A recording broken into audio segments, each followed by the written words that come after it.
Assalamualaikum warahmatullahi wabarakatuh.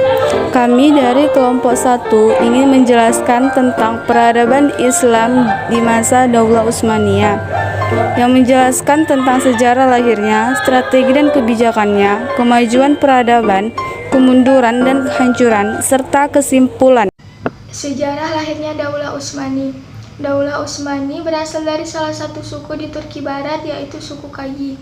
Pada waktu Genghis Khan melakukan agresi di wilayah Turkistan yang didiami oleh suku Kayi, Sulaiman Shah memimpin anggotanya untuk pergi ke Kurdistan dan ke Azerbaijan. Pasca meninggalnya Sulaiman Shah, kelompok besar keluarganya terbagi menjadi dua. Dalam perjalanan, Ertugrul, putra ketiga dari Sulaiman Shah, diangkat sebagai pemimpin baru, hingga akhirnya mereka menetap di Anatolia. Ketika terjadi pertempuran antara pasukan Sultan Alauddin I dari Bani Seljuk Rum dengan Kekaisaran Bizantium, pada tahun 1288 Masehi, Ertugrul meninggal dunia. Oleh Alauddin I, diangkatlah putranya yang bernama Utsman sebagai penggantinya. Karena kesetiaannya, Alauddin I memberinya gelar Bey pada Utsman dan diberikan daerah yang luas serta dapat memakai mata uang sendiri. Pada tahun 1299 Masehi, Khazan Khan dari Mongol menyerang Seljuk Rum, tetapi serangan itu bisa digagalkan oleh Utsman. Peristiwa ini dimanfaatkan oleh Utsman untuk menyatakan diri sebagai Padishah al-Utsmaniyah atau raja keluarga Utsman. Dengan demikian berdirilah Kerajaan Utsmani dan ibu kota Kerajaan Utsmani pertama di Pulau Hishyar. Dalam perjalanan panjang yang berliku, Daulah Utsmani menjadi kerajaan Islam yang sangat dinamis, dari mulai berdiri sampai akhir keruntuhannya. Dengan pemerintah Daulah Utsmani, kebangkitan Daulah Utsmani tidak lepas dari melemahnya kekuasaan Daulah Abbasiyah pada ujung yang paling kritis. Lahirnya pemimpin-pemimpin hebat menjadikan Daulah menjadi penguasa dunia yang kembali mengangkat kejayaan Islam dan peradabannya. Yang pertama, Utsman. Disebut dengan Utsman, dia adalah pendiri Daulah Utsmani yang mencanangkan kerajaan yang dibangun atas sendi-sendi persatuan suku Turki. Utsman adalah seseorang yang sangat pemberani, mukhlis, adil, dan bijaksana. Dengan sifat-sifat yang teruji yang dimiliki tentunya menjadikan kebanggaan bagi masyarakat dan pengikutnya. Utsman membangun tentara yang berjuang tanpa pamrih, semua atas dasar karena Allah SWT. Para pejuang tersebut sering disebut dengan Al-Ghazali, yang terdiri dari Ikhwan atau persaudaraan. Terekat Baktashi, Khalifah Utsman meninggal dengan meninggalkan kurang lebih 16.000 km persegi. Sebagai daulah yang baru berdiri pada masa kekuasaannya, berhasil membebaskan kota Bursa di tepi laut Marmara. Yang kedua, Orkan. Orkan menggantikan kedudukan ayahandanya. Orkan memindahkan kerajaan dari Pura Hishyar ke Bursa. Pada masa kekuasaan Orkan bergabunglah wilayah Turkeman. Kemudian perluasan wilayah dilanjutkan ke Nicaya, Nicomedia, Scutari. Ia juga bisa mengontrol wilayah Teluk Edremit.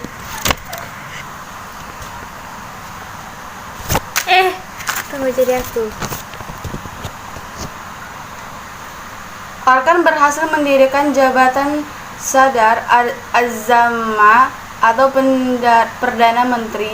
Jabatan tersebut diberikan kepada adiknya.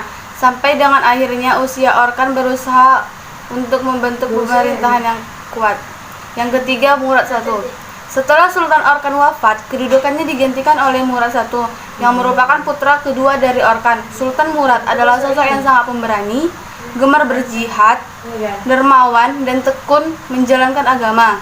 Setelah Sultan Murad I wafat, kepemimpinan Daulah Utsmani dilanjutkan, yaitu Sultan Bayezid I.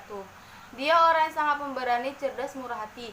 Dalam waktu setahun, negara-negara Kristen Anatolia berada di dalam kekuasaannya.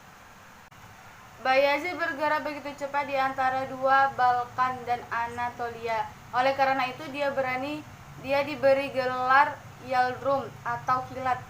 Paus Bonifacius mengadakan penyerangan terhadap pasukan Bayezid. Peperangan inilah yang menyebabkan Perang Salib. Kemajuan peradaban Islam pada masa Daulah Utsmani.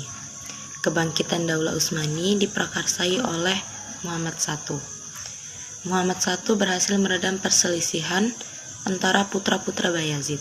Bisa dikatakan bahwa Muhammad I adalah pendiri Daulah Utsmani periode kedua setelah membawa bangsanya berjuang kembali meraih kejayaannya. Daulah Utsmani sebagai daulah Islamiyah yang diakui sebagai penguasa dunia, kemajuan peradaban dan ilmu pengetahuannya. Beberapa penguasa Daulah Utsmani periode kedua yang mencapai puncak kejayaannya. Muhammad I 817 sampai 824 Hijriah atau 1403 sampai 1421 Masehi. Murad II 824 sampai 855 Hijriah atau 1420 sampai 1451 Masehi. Muhammad II Al-Fatih 155 sampai 884 Hijriah atau 1450 sampai 1481 Masehi. Bayazid II 884 sampai 918 Hijriah atau 1481 sampai 1512 Masehi. Salim I 918 sampai 926 Hijriah atau 1512 sampai 1502. Sulaiman Al-Kanuni 927 sampai 974 atau 1520 sampai 1566 Masehi. Kemunduran dan keruntuhan Utsmani. Akibat keruntuhan Kekhalifah Turki Utsmani tahun 1984 dalam bidang politik, metode yang digunakan adalah metode penelitian sejarah. Pada abad ke-18, serangan negara Eropa semakin gencar dilakukan melalui perang pemikiran. Keadaan tersebut menyebabkan gerakan pembaharuan untuk menyatukan seluruh kaum muslimin yang dipelopori oleh Jamaluddin Al-Afghan. Tanggal 3 Maret 1924, Mustafa Kamal Pasha berhasil meruntuhkan kekhalifahan Turki Utsmani, gerakan yang paling terkenal dalam upaya menentang berdirinya Turki dan diterapkan sekularisme.